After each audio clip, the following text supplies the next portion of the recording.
নমস্কার, কেমন আছেন সবাই? আজকে আপনাদের জন্য আবারও চলে এসেছি ধুলোবালি টেলসের আরও একটি গল্প নিয়ে। আজকে আপনাদের জন্য থাকছে জলধর সেনের লেখা গল্প কাঙালের ঠাকুর।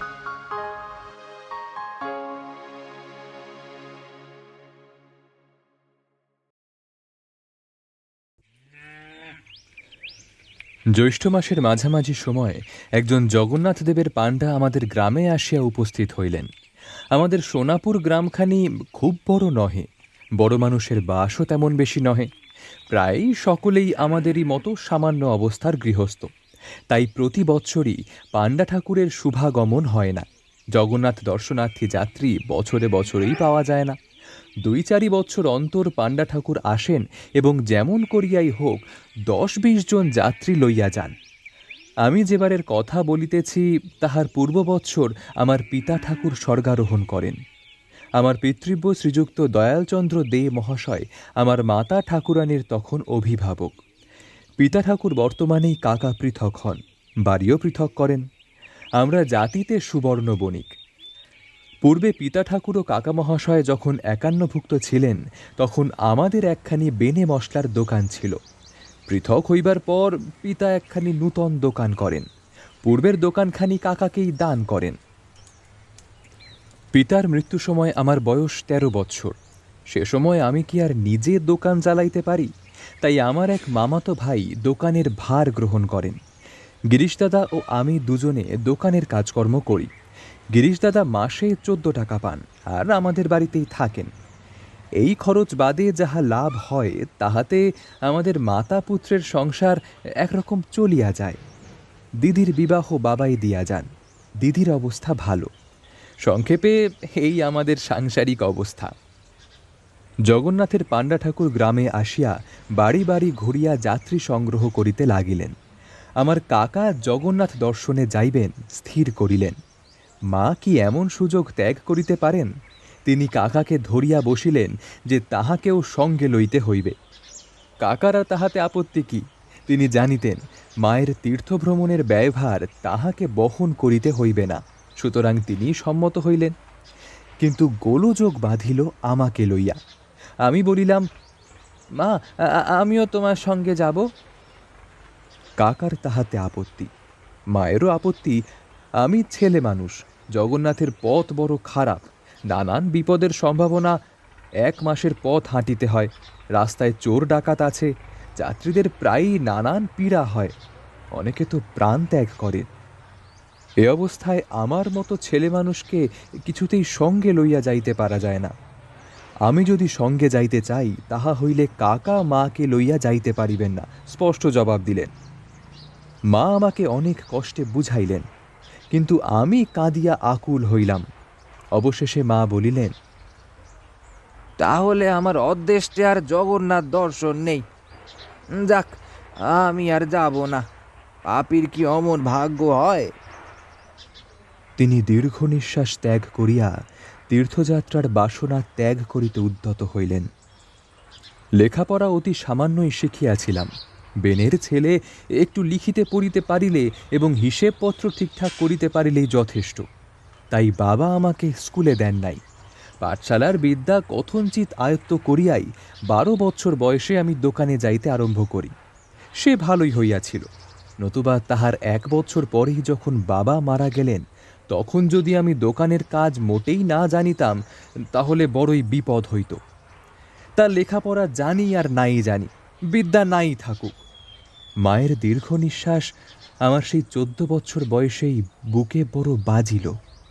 আমি দেখিলাম মায়ের তীর্থধর্মের আমি অন্তরায় হইলাম।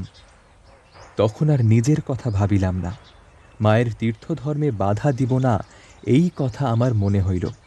আমি মাকে বলিলাম, আমি তোমার সঙ্গে যাব না মা, তুমি একলাই কাকার সঙ্গে যাও। আমি আর গিরিশ দাদা বাড়িতে বেশ থাকতে পারবো। আর কতদিনই বা, বড় বেশি হলে ১ মাস ২, কেমন? মা বলিলেন, তা বই কি, ২ মাস তোরা ২ ভাই তোর কাকিমার কাছে থাকিস, কোনো কষ্ট হবে না। ছোট বউ এতে অসম্মত হবে না। কি বলো ঠাকুরপো? কাকা বলিলেন, তার আর কথা কি, তুমি তো জানো বড় বউ, আমি কি আর ইচ্ছে করে পৃথক হয়েছিলাম? দাদাই তো জোর করে পৃথক করে দিলেন। বললেন যে দিনকাল পড়েছে তাতে পৃথক হইলেই মনের মিল থাকবে। তাই তো পৃথক হয়েছিলাম। আমার কি আর ইচ্ছা ছিল? তারপর দাদা মারা গেলেও তো তোমাকে বলেছিলাম, আর কেন, দুই দোকান এক করে ফেলে একসঙ্গে থাকি। তখন তোমার ওই ওই ভাই তো তাতে বাধা দিলেন। যাকগে যাক, সেসব কথা থাক। সুরেশ আর গিরিশ আমার ওখানেই থাকবে। আর তুমি তো আমার ওই সম্বন্ধী রায়চরণকে জানো। সেই মাস দুই এখানে এসে আমার দোকান দেখবে, বাড়িরও ভার নেবে। মা বলিলেন, তাহলে ঠাকুরপো ছোট বউকেও নিয়ে যাই না? এমন সুবিধে কি আর মিলবে? ছেলে পিলে তো হলো না যে তাই নিয়েই থাকবে, তাকেও সঙ্গে নিয়ে চলো। কাকা বলিলেন, এই শোনো কথা, আজ 3 দিন ধরে তাকে বুঝিয়ে সুজিয়ে ঠিক করেছি। এখন তুমি আবার তাল তোলো। শেষে দেখছি কারুরই যাওয়া হবে না। আর এখন কি তার তীর্থধর্মের সময়? সে পরে হবেক্ষণ।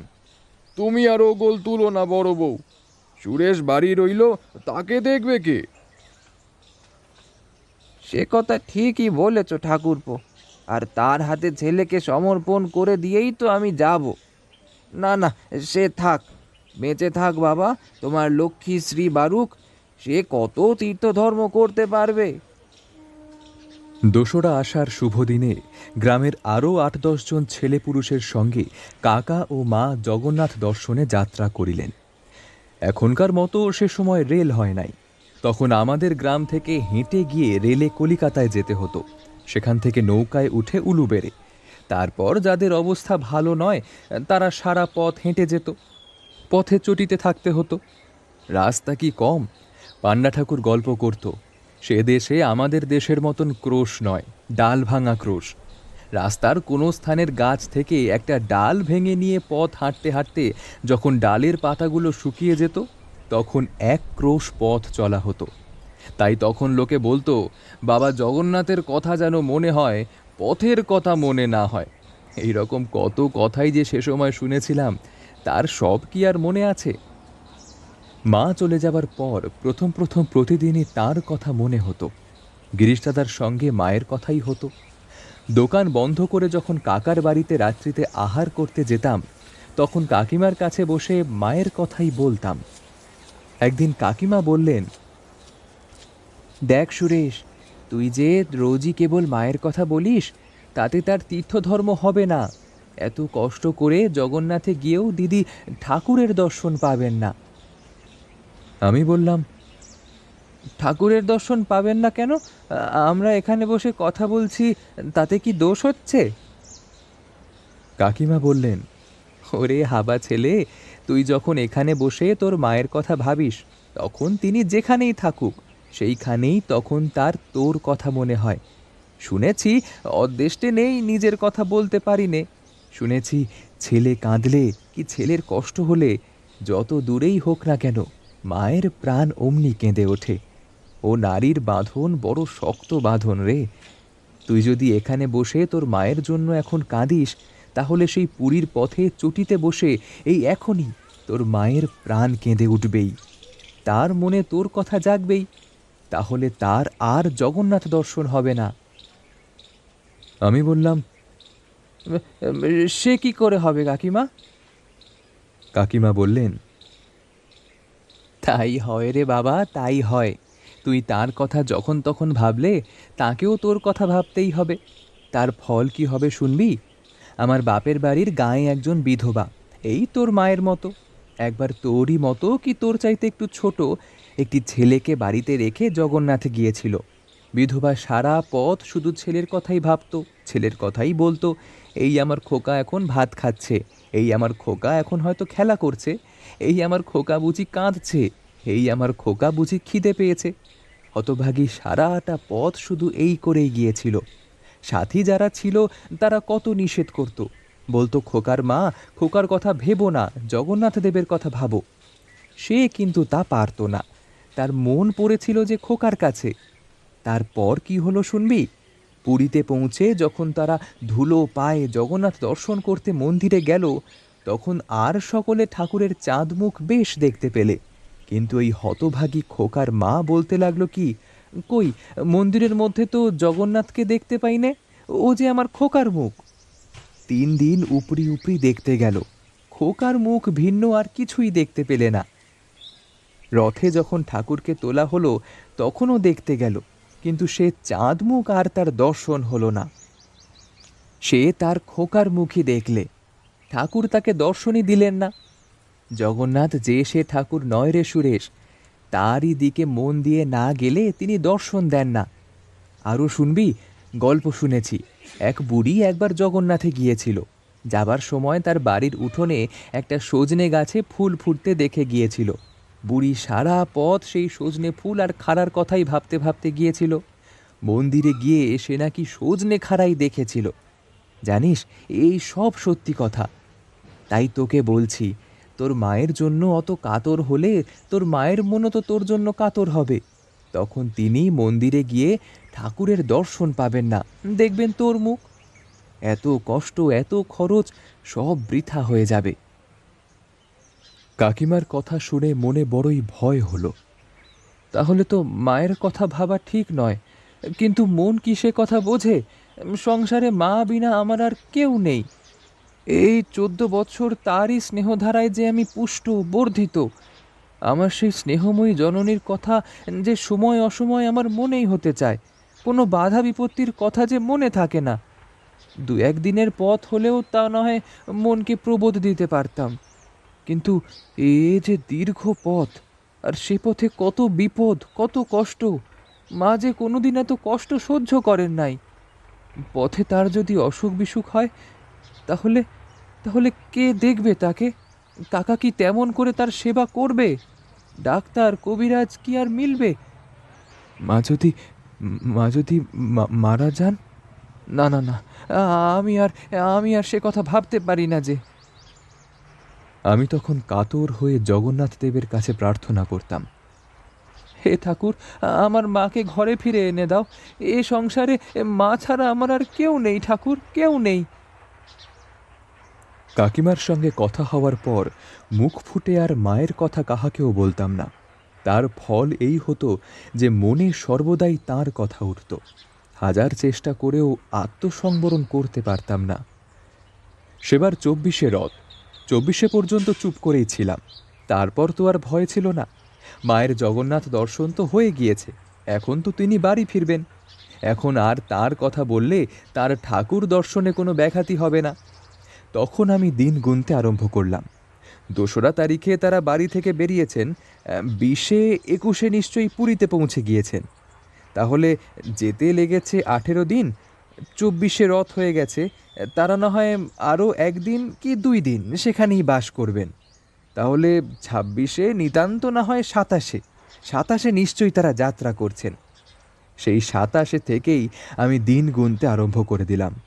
কোথায় সোনাপুর আর কোথায় সেই অজানা অচেনা পথ পুরী, সে পথের কোনো সংবাদই আমি জানতাম না। তবুও প্রতিদিন আমি সেই পথের কথাই ভাবতাম। এই একদিনে মা 3 ক্রোশ পথ হেঁটে একটি চটিতে উঠেছেন। এই তার পরের দিন মা খুব জোরে জোরে পথ চলছেন, তাকে শীঘ্রই বাড়ি আসতে হবে। আমি যে তার পথ চেয়ে বসে আছি। মা তো তা বেশ বুঝতে পারছেন। কাকিমা যে বলেছেন, মা ছেলের প্রাণ এক তারে বাঁধা। আমি যে এত আকুল হয়েছি, মা সে কথা বেশ জানতে পারছেন। পথে বিলম্ব তা তিনি কিছুতেই করবেন না। যেতে যদি 18 দিন লেগে থাকে, তাহলে ফিরতে 15 দিনের বেশি কিছুতেই লাগবে না। মাকে যে ছুটে আসতে হবে। যারা সঙ্গে গিয়েছে তারাও ছুটছে বই কি, সবারই তো বাড়ি ঘর আছে। কাকা কি আর পথে বিলম্ব করতে পারেন? পরের উপর দোকান সংসার ফেলে তিনি কি আর নিশ্চিন্ত আছেন? আমি সোনাপুরে আমাদের দোকানে বসে প্রতিদিন তাদের পথ হাঁটা দেখি, তাদের জোরে পথ চলাই, পথে বিশ্রাম করতে দিই না। 1 ঘন্টা থেকে 1.5 ঘন্টা হলেই চটি থেকে পথে নামাই। ঝড় বৃষ্টি বা প্রখর রৌদ্র কিছুই মানি নে, আমার যে গরজ বেশি। 15 দিন চলে গেল, 16 দিনও গেল, কই মা তো ফেরেন না। গ্রামের যারা গিয়েছিলেন তাদেরও তো সংবাদ নাই। কাকারই বা কি বিবেচনা? সেই পুরী পৌঁছে একখানি পত্র লিখেছিলেন, তারপর এই এত দিনের মধ্যে একটা সংবাদও দিলেন না। 2 লাইন একখানি পত্র লিখতে এত আলস্য। 18 দিনও গেল, 19 দিন এলো। যেতে তো 18 দিনের বেশি লাগে নাই, তবে আসতে এত বিলম্ব হচ্ছে কেন? কাকার তো কোনো অসুখ করে নাই? মা ভালো আছেন তো? আমি যে আর ভাবতে পারি না। আরো 2 দিন কেটে গেল। তৃতীয় দিন সন্ধ্যার সময় দোকানে আছি, সংবাদ পেলাম এইমাত্র পুরীর যাত্রীরা ফিরে এসেছেন। গিরিশ দাদাকে দোকান বন্ধ করে আসতে বলে আমি ঊর্ধ্বশ্বাসে বাড়ির দিকে ছুটলাম। আমাকে অধিক দূর যেতে হলো না, পথের মধ্যেই কাকার সঙ্গে দেখা হলো। তিনি বিষণ্ণ বদনে অতি ধীরে ধীরে বাজারের দিকেই আসছিলেন। আমি তাড়াতাড়ি তাহার পায়ের ধুলা মাথায় নিয়ে বললাম, কাকা, তোমরা এতক্ষণে এসেছ? কাকা আমার কথার উত্তরে হাঁ হাঁ করে কেঁদে উঠে আমাকে আমাকে বুকে জড়িয়ে ধরলেন। তাহার এই অবস্থা দেখে আমি যে কি করব ভেবে পেলাম না। তবে মায়ের যে কিছু হয়েছে তা বেশ বুঝতে পারলাম। তবুও প্রাণপণ শক্তিতে জিজ্ঞাসা করলাম, মা ভালো আছে তো? কাকা আর চুপ করে থাকতে পারলেন না। কাঁদতে কাঁদতে বললেন,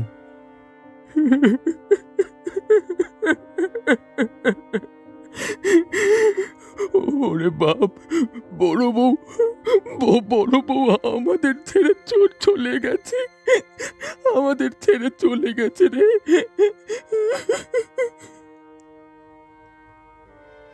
আর কি শুনব? শুনবার যা তা শুনলাম। আমার তখন কি হলো আমি চিৎকার করে কাঁদতে পারলাম না। কে যেন আমার বুকের ওপর 10 মণ ভার চাপিয়ে দিয়েছিল। কে যেন আমার গলা চেপে ধরল। আমার এই অবস্থা দেখে কাকা আমাকে তার কাঁধের উপর ফেলে বাড়ির দিকে ফিরলেন। তখন সত্য সত্যই আমার চলবার সামর্থ্য ছিল না, কথা বলবার শক্তি ছিল না। বাড়ি আসিলে কাকিমা আমাকে কোলের মধ্যে টেনে নিয়ে কাঁদতে লাগলেন। আমাকে আর কি সান্ত্বনা দেবেন? একটু পরে নিজে কিঞ্চিত শান্ত হয়ে বললেন, বাবা, আর কেঁদে কি করবে? জগন্নাথ তাকে টেনেছিলেন, তাই তিনি চলে গেছেন। তুমি তো সবই বোঝো বাবা, তোমাকে তোমাকে আর কি বলবো? হায় হায়, বিদেশ বিভুঁইয়ে কেমন করেই যেন প্রাণটা বেরিয়ে গিয়েছে রে, হায়। তখনও কান্না থামে না। আমার শরীরের সব শুকিয়ে গিয়েছে, চোখে জল আসবে কোথা থেকে? রাত্রিতে কাকার মুখে যা শুনলাম তার সংক্ষেপ কথা এই যে, ফিরবার সময় কোনো একটা চটিতে এসে মায়ের ওলাউঠা ওঠে।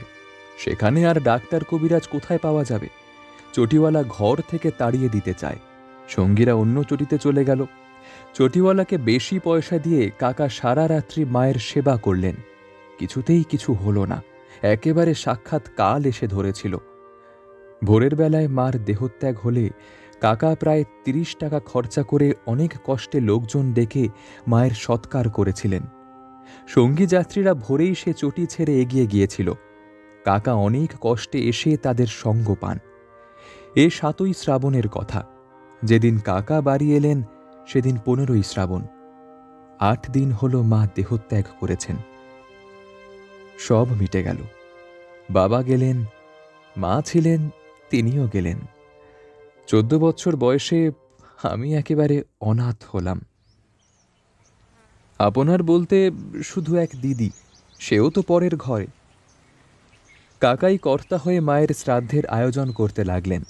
দিদিকে তার শ্বশুর বাড়ি থেকে নিয়ে এলেন। বড় মামা ও মামিকে আনা হলো।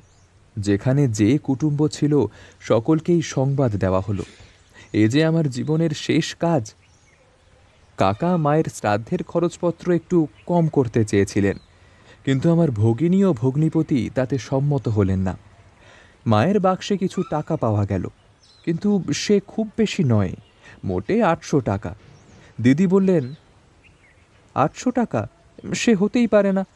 আমি বাবার শ্রাদ্ধের সময় নিজে চোখে দেখে গিয়েছি, নগদ প্রায় 2500 টাকা ছিল। এরপর কিছু লগ্নিও ছিল, সেসব টাকা কোথায় গেল? কাকিমা বললেন, বোধহয় লগ্নি আরও বাড়িয়ে গেছেন। তারপর জগন্নাথে যাওয়ার সময়ও 500 টাকা নিয়ে গিয়েছিলেন, সে তো আমিই জানি। ওদের জিজ্ঞাসা করলাম মরবার সময় দিদির কাছে কি টাকা কড়ি ছিল। তাতে শুনলাম সেসব কি তখন খোঁজ নেবার সময়, যদি কিছু থেকে থাকে তা দিদির সঙ্গেই গেছে। দিদি বললেন, যাক, মাই যখন গেলেন তখন তার টাকার কথা ভেবে আর কি হবে। কাকিমা বললেন, কথা তো সত্যি, কিন্তু মরবার সময় দিদির কাছে নিশ্চয়ই 150-200 টাকা ছিলই। তোমার কাকা কি সেসব দেখার উচিত ছিল না? সে তো কিছুই জানে না বললে। আমি বললাম, সে কথার আর কাজ কি, আমার যা আছে তাই দিয়েই মায়ের কাজ ভালো করে হোক, আর তো মায়ের জন্য কিছু খরচ করতে হবে না। সেইভাবেই আয়োজন হতে লাগলো। দেখতে দেখতে শ্রাদ্ধের দিন উপস্থিত হলো। আত্মীয় কুটুম্ব প্রতিবেশীতে বাড়ি ভরে গেল। কাকার আর অবকাশ নাই। সমস্ত আয়োজনই যথারীতি হলো। আমাদের বৃষোৎসর্গ করতে নেই, পূর্বেও কোনো শ্রাদ্ধে তাহা হয় নাই, সুতরাং সে আয়োজন করা হলো না। যথাসময়ে সকলে সভাস্থ হলেন। পুরোহিত মহাশয় সমস্ত গোছাইয়া লইলেন। আমি সবে শ্রাদ্ধাধিকারীর আসন গ্রহণ করতে যাব, বেলা তখন প্রায় 10টা। সেই সময় বাড়ির বাহিরে মহা গোলযোগ আরম্ভ হলো। কি হলো দেখবার জন্য কয়েকজন লোক বাহিরে ছুটে গেল। কাকাও গেলেন। একজন তাড়াতাড়ি ভিতরে এসে বললেন, ওরে শ্রাদ্ধ রাখ, যার শ্রাদ্ধ করতে বসেছ তিনি এসে হাজির। সুরেশের মা মরেন নাই রে, ফিরেছেন ফিরেছেন। মা মরেন নাই, ফিরে এসেছেন? সে কি কথা, এও কি হয় নাকি? আমার মাথা ঘুরে গেল, আমি অজ্ঞান হয়ে পড়ে গেলাম। আমার যখন জ্ঞান হলো তখন দেখলাম সত্য সত্যই মা আমাকে কোলে করে বসে আছেন, দিদি আমার পাশে। আমি অতি ধীরে বললাম, মা, মাগো। এই যে বাবা আমি। বলে বলে মা আমাকে বুকের মধ্যে চেপে ধরলেন। আর তো অবিশ্বাস নাই, সত্যই তো, সত্যি আমার মা ফিরে এসেছেন। সে যে কি আনন্দ তা কি বলতে পারি। যে মা আজ 1 মাস মারা গিয়েছেন, সেই মা এসেছেন। ওরে ওরে, আমার মা এসেছেন। আমার ইচ্ছে হতে লাগলো আমি প্রাণপণে চিৎকার করে বলি, ওরে আমার মা এসেছেন, আমার মা ফিরে এসেছেন। এই সময়ে কাকার বাড়ি থেকে একজন লোক এসে বলল, ওগো, তোমরা শিগগিরই এসো, ছোট কর্তা গলায় দড়ি দিয়েছেন। এই কথা শুনেই মা ও কাকিমা তাড়াতাড়ি উঠে পড়লেন এবং দিদিকে আমার কাছে থাকতে বলে কাকার বাড়িতে চলে গেলেন। আমার যাবার শক্তি ছিল না, আর শক্তি থাকলেও আমি যেতাম না। কিন্তু কাকার কি হলো জানবার বড়ই আগ্রহ হলো। দিদিকে বললাম, দিদি, তুমি একবার খবর নিয়ে এসো তো, দেখো তো কি হয়েছে। দিদি প্রথমে আপত্তি করল, শেষে আমার অত্যন্ত আগ্রহ দেখে চলে গেল এবং একটু পরে এসে বলল, আমরা তোমাকে নিয়ে বিব্রত ছিলাম। কাকা যে কখন চলে গিয়েছেন কেউ বলতে পারে না। তিনি বাড়ি গিয়েই গলায় দড়ি দিয়ে মরেছেন। পাড়ার সকলে দড়ি কেটে নামিয়েছে, ডাক্তার এসেছে, কাকার প্রাণ বেরিয়ে গিয়েছে। সকলেই বলছে যেমন কর্ম তেমন ফল। মা এখন আর আসতে পারবেন না। কাকার শোচনীয় পরিণাম শুনে তার মহা অপরাধের কথা ভুলে গেলাম। তার জন্য বড়ই কষ্ট হলো। এই ঘটনার 2 দিন পরে একসময় মাকে জিজ্ঞাসা করলাম, মা, এই কদিনে এইসব গোলমেলে কোনো কথাই জানতে পারি নাই। তুমি তুমি কি করে বেঁচে এলে বলো না মা। কাকা তো তোমাকে মেরে ফেলে তোমার সৎকার পর্যন্ত করে এসেছিল, তারপর কি হলো? মা বললেন, সে কথা তোর শুনে কাজ নেই, আর যদি শুনতে হয় অন্যের কাছে শুনিস। সকলেই শুনেছে, আমি আর সেসব কথা তোকে বলতে পারছি না। অনেক অনুরোধে মা বললেন, নিতান্তই ছাড়বি নে। তবে শোন, পথের কথা আর জগন্নাথ দেবের কথা তোকে আর কি বলবো, তুই বা কি বুঝবি। প্রথম রথের পরদিনই আমার বেরোবার ইচ্ছা। তখন তো আর ঠাকুরের টান নাই, তোর টান। ঠাকুর তার খুব ফল দিয়েছেন, খুব সাজা দিয়েছেন। সঙ্গে যারা ছিল তারা সকলেই আরও 2 দিন থাকতে চাইলে। কি করি, থাকতে হলো। কিন্তু প্রাণ তো তখন বাড়ির দিকে, তোর দিকে। 3 দিনের দিন সকলে মিলে বেরিয়ে পড়লাম। আমার তখন এমন হয়েছে যে 2 দিনের পথ একবেলায় আমার চলতেও আপত্তি নেই, আর সকলেরই প্রায় তাই। ঠাকুর বললেন, রও বেটি, তোর শিগগির বাড়ি যাওয়া ঘুচিয়ে দিচ্ছি। 10 দিন বেশ এলাম। 11 দিনের দিন পথের মধ্যে আমার পেটের অসুখ হলো। কাউকে সে কথা বললাম না, অতি কষ্টে পথ চলতে লাগলাম। সন্ধ্যার সময় একটা চটিতে এসে আমি এক্কেবারে অসাড় হয়ে পড়লাম। খুব ভেদ বমি হতে লাগলো। আমরা যে ঘরটায় আশ্রয় নিয়েছিলাম, আমার অবস্থা দেখে সঙ্গীরা সে ঘর ছেড়ে আরেকটা ঘরে চলে গেল। তোর কাকা আমার কাছে বসে থাকলো। কেমন করে চটিওয়ালা সেই খবর পেল?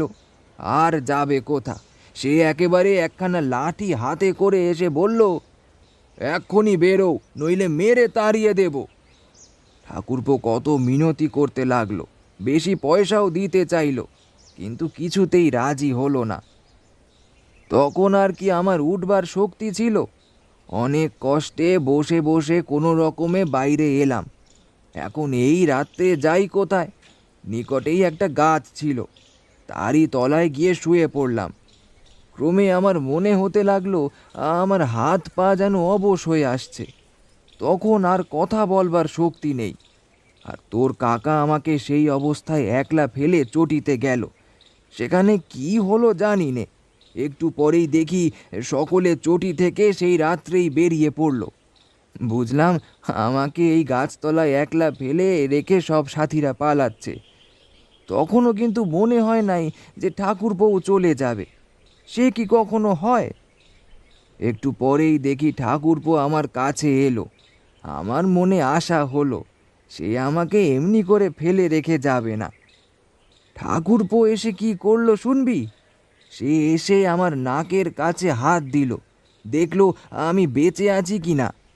তারপর আমার কোমরে যে টাকার গেঁজে বাঁধা ছিল সেইটে টেনে খুলে নিল। আমার তখনও বেশ জ্ঞান আছে, কিন্তু কথাও বলতে পারছি নে, হাত পাও নাড়তে পারছি নে। সে তখন চলে যায় দেখে আমি প্রাণপণে চিৎকার করবার চেষ্টা করলাম। আমার কি তখন সে শক্তি ছিল?